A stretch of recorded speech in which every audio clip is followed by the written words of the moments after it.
Bonjour, aujourd'hui je vais vous parler du jeûne.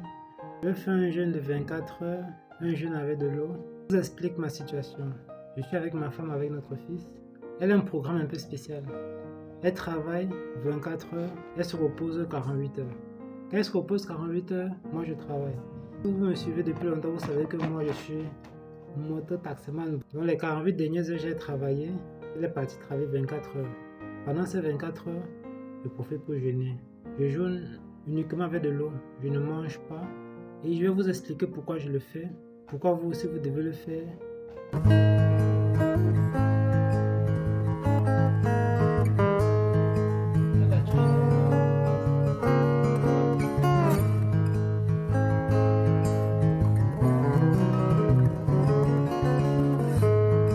Pourquoi est-ce que je le fais?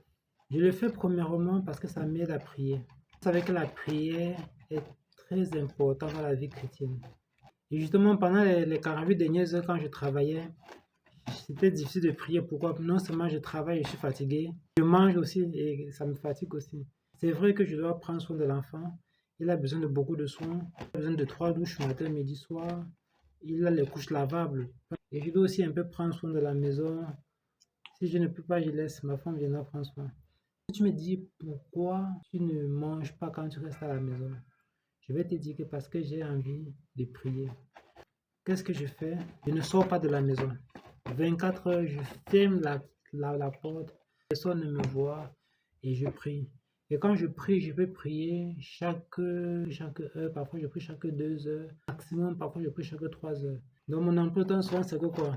Je prie, je me repose, je travaille un peu. Le travail peut consister de prendre soin de l'enfant, de laver quelque chose, le travail. Quand je reste à la maison 24 heures, je prie beaucoup. Vous imaginez, peut-être chaque 3 heures, chaque 2 heures, je peux prier 10 fois. Quand je sors de là, je sens que ouais, j'étais vraiment avec Dieu. J'ai confié mes affaires à Dieu, j'ai plus de confiance, j'ai plus d'assurance. Avant, je râlais, je voulais pas rester à la maison 24 heures parce que je suis pas trop habitué à rester à la maison. Et là, j'ai posé la question au Saint-Esprit que comment est-ce que je peux utiliser au maximum ce temps que je reste à la maison. Et voilà, il m'a dit, tu jeûnes, tu ne manges pas, tu bois de l'eau et tu fais tes tâches. Prends soin de l'enfant, prends soin de la maison et voilà. Dans les jours, d'abord que vous ne travaillez pas, les week-ends que vous ne travaillez pas, ne mangez pas beaucoup. Vous savez, la nourriture fait partie des choses qui nous tuent spirituellement. Qui n'est pas de la mort spirituelle, ce n'est pas de la mort physique, ce n'est pas de la mort spirituelle, où on perd l'onction de Dieu, on perd la grâce de Dieu. La nourriture fait partie des choses qui nous tuent spirituellement. La Bible dit que quoi?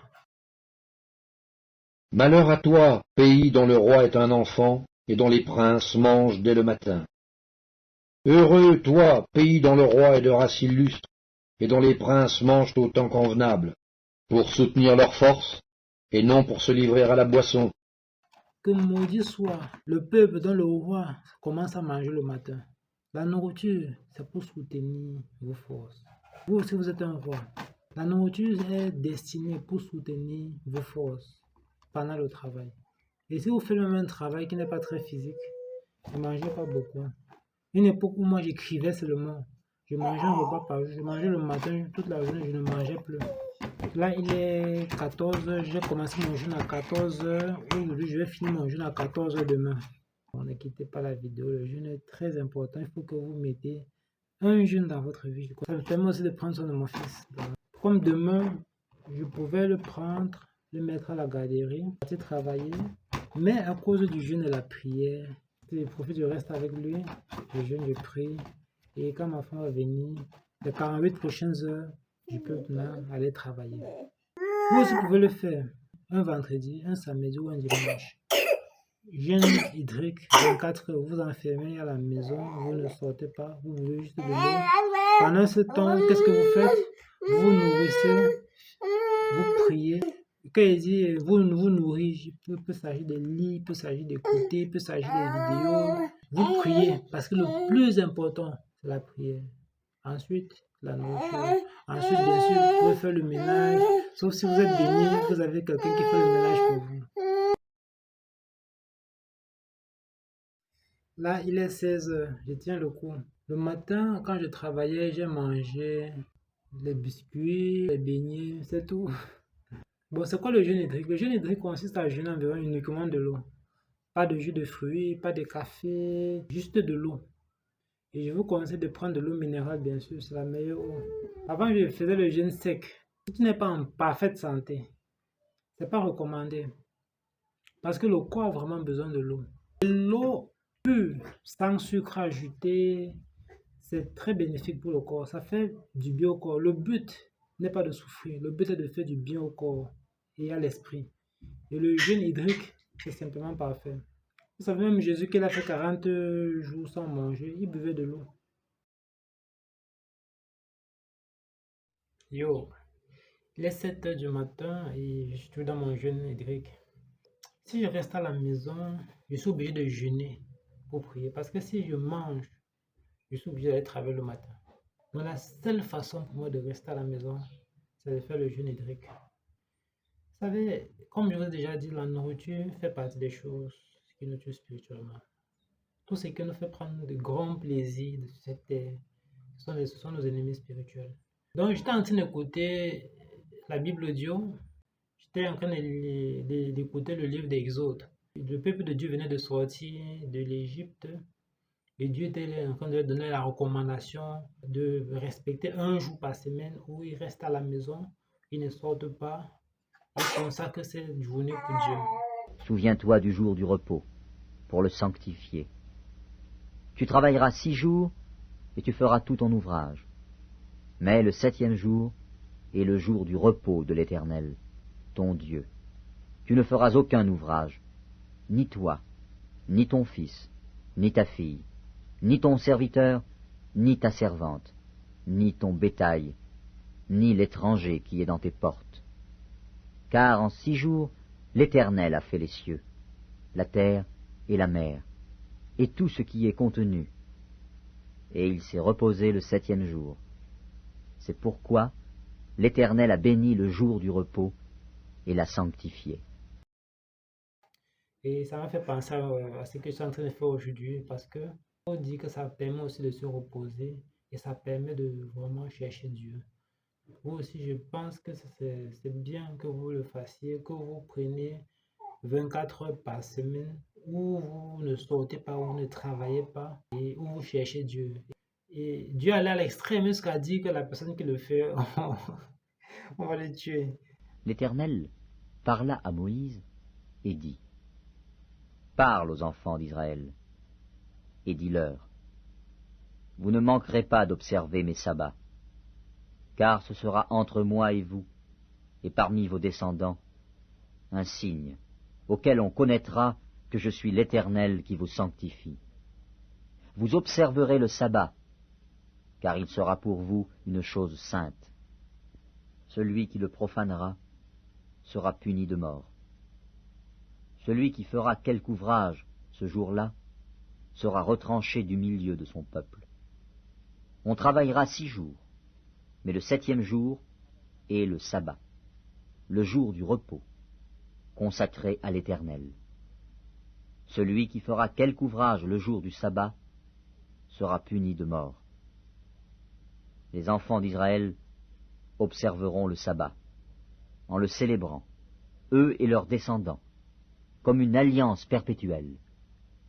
Ce sera entre moi et les enfants d'Israël un signe qui devra durer à perpétuité. Car, en 6 jours, l'Éternel a fait les cieux et la terre, et le 7e jour, il a cessé son œuvre, et il s'est reposé. Si je ne connaissais pas le Nouveau Testament et Jésus, je n'allais pas croire en Dieu. Dieu de l'Ancien Testament était méchant. Pour un petit truc comme ça, dire qu'on extermine le peuple. Voilà, aujourd'hui, Dieu est notre Père, Dieu nous a adoptés, nous sommes son enfant. Et voilà, le sang de Jésus, c'est ce qui adoucit le cœur de Dieu et Dieu nous aime. Et il ne peut absolument rien nous faire de mauvais parce que on a accepté Jésus, que c'est son sacrifice pour nous. C'est important parce que dans l'Ancien Testament, le sabbat était obligatoire, sous peine de mort. Tu restes une journée à la maison, tu ne pars pas au travail, tu restes chez toi, tu consacres cette journée à Dieu. Et dans le Nouveau Testament, ça veut dire quoi? Lire la Bible, prier. Bon, comment je me sens après près de 15 heures de jeûne, comment je me sens? Ce jeûne est vraiment très facile. 24 heures avec de l'eau, J'ai fait pire. Vous aussi, vous pouvez le faire. Mais si vous êtes amateur, vous pouvez un peu vous secouer. La nuit, j'ai prié, prié. Donc, c'était vraiment comme le combat. Donc, la prière, c'est vraiment le combat spirituel. Franchement, quand tu as atteint un niveau dans ta vie, tu te rends compte que tu n'as même plus le choix. Par rapport aux obligations que tu as, aux responsabilités que tu as, tu te rends compte que tu n'as plus le choix. Donc, allez dans ma bio, abonnez-vous sur l'art de la prière. L'art de la prière, je parle pratiquement de la nouvelle naissance en Christ, je parle de la vie de prière de Jésus, je parle du style de vie de Jésus. Donc, c'est une obligation quand tu deviens mature, quand tu as des responsabilités et tu dois être au top de ta forme. Tu dois dire que tu es rempli de l'Esprit de Dieu pour pouvoir faire ce que Dieu t'a appelé à faire. Yo, il est 10h00. Donc logiquement, mon jeune fille dans 4 heures de temps, à 14h. Partant sécher les habits, j'ai eu un peu de vertige. C'est quoi pour vous attendre quand vous faites ce jeûne? C'est la famine, bien sûr. Parfois, vous pouvez boire l'eau est amère. Ce que je fais, c'est que je bois un peu de l'eau, je rince ma bouche, je crache et puis je bois. Et le vertige, quand tu dis ça manger, c'est normal. La fatigue aussi. Un autre avantage que j'ai découvert, c'est que ça te permet d'être plus profond spirituellement. Quand tu veux viser loin, envoyer ta flèche très loin, il faut que tu partes très loin derrière. Paf! Mais quand tu fais seulement comme ça là, ça ne part pas loin. Le jeûne, s'il te permet de partir en profondeur spirituellement. Ce qui fait que quand tu reposes au travail, tu peux monter comme la flèche. Pouf! Encore penser à quelque chose. Regardez un peu dans toutes les sociétés, et c'est la vérité, hein. J'ai vraiment observé que ce soit au Cameroun, que ce soit où ce que j'étais, la longévité. Vous aurez rendu compte que les femmes vivent plus longtemps que les hommes. Pourquoi? Les femmes ont une vie plus simple que les hommes. Il y a les hommes qui sont dehors, H24. Par contre, la femme à la maison, elle peut se reposer. Quand tu restes à la maison, ça te permet de confronter tous les esprits qu'il y a derrière toi. Si tu ne t'arrêtes jamais, ces esprits s'accumulent et qu'ils t'attaquent, ils te tuent une fois. Donc, le fait de rester à la maison 24 heures, jeûner, prier, lire la Bible, ça te permet de confronter tous les esprits qu'il y a derrière toi, de les remettre à leur place avec la parole de Dieu, avec la prière. Il y a certaines personnes qui ne peuvent pas rester seules. Ils ont toujours besoin de la compagnie des gens parce que seuls, ils se sentent comme oppressés. Ce n'est pas bien. Ça veut dire qu'ils ont force. Ils sont dépendants des autres. Le fait de rester 24 heures à la maison, ça te permet de pouvoir remplir. Comme on dit, il y a l'onction de groupe, il y a l'onction personnelle. Ça te permet de remplir ton onction personnelle, ta force personnelle. Je pensais encore à une autre chose. D'après vous, où est-ce que Dieu se trouve? Au ciel. Où est Dieu en fait? Dieu n'est pas dans ce monde physique que nous voyons avec nos yeux. C'est Dieu qui a créé ce monde physique que nous voyons avec nos yeux. Mais Dieu n'est pas dans ce monde. Dieu est dans un monde parallèle à ce monde, le monde spirituel. Ce monde, en fait, contrôle et domine ce monde physique. Tout ce qui se passe dans ce monde physique se passe d'abord dans le monde spirituel. C'est-à-dire que c'est un peu comme les décisions sont prises dans le monde spirituel et les résultats se manifestent dans le monde physique. Le monde spirituel est fait des anges, des esprits. Et le monde physique est fait des hommes. Maintenant, Dieu se trouve dans ce monde parallèle. Et plus une personne est sainte, cette personne est profonde, plus cette personne peut rencontrer Dieu.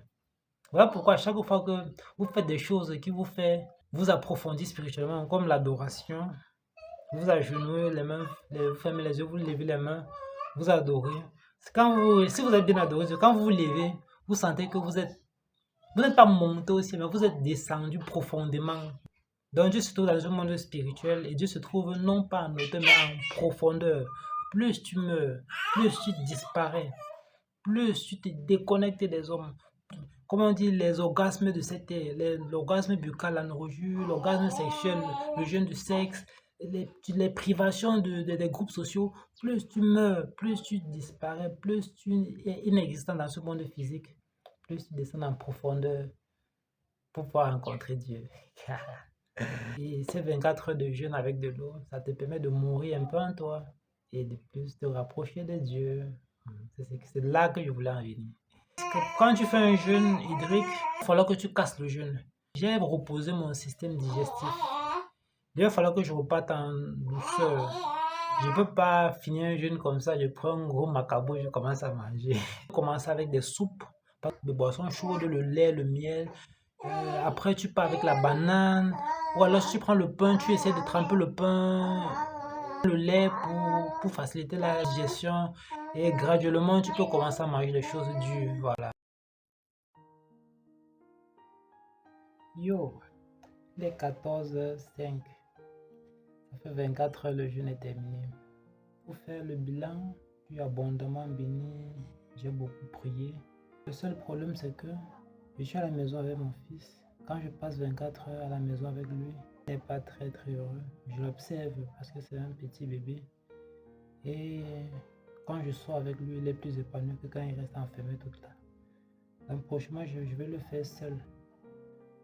Donc c'est la seule contrainte.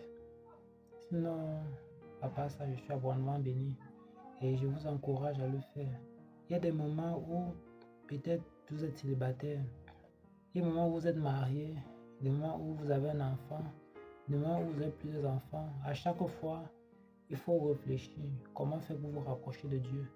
Regardez sur ma chaîne, il y a plusieurs propositions, plusieurs idées. Je profite de l'occasion pour vous demander de vous abonner, de sonner la cloche pour suivre mon activité. Et si vous avez aimé cette vidéo, ça vous apporte un petit quelque chose, voilà, mettez-moi un j'aime. Et si vous avez des questions, des recommandations, mettez-moi un commentaire. Maintenant, la chair est faible, mais je sens que l'esprit est redoutablement fort. C'est toujours comme ça pour le jeûne. C'est une idée, vous pouvez le faire le week-end, samedi, vous pouvez le faire dimanche, vous pouvez le faire vendredi, si vous travaillez en semaine. Vous pouvez le garder pour le faire plus tard, de quand le moment va se présenter, mais quand vous allez le faire, je vous promets, vous allez être abondamment béni. Portez-vous bien, que Dieu vous garde, vous protège, et vous bénisse abondamment. Allez, ciao.